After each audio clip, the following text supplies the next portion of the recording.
Okay. Gang shit, bitch. There we go. What is going on?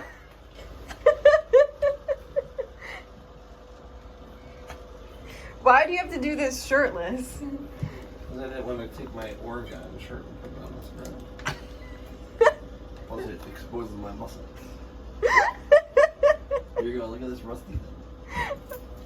Wow. Look at the trash. Okay. That's gross. I thought you already fixed it though. Well, I just put this rusty one back on there, and now I have a $5 new one. I'm going to take a picture of the new one.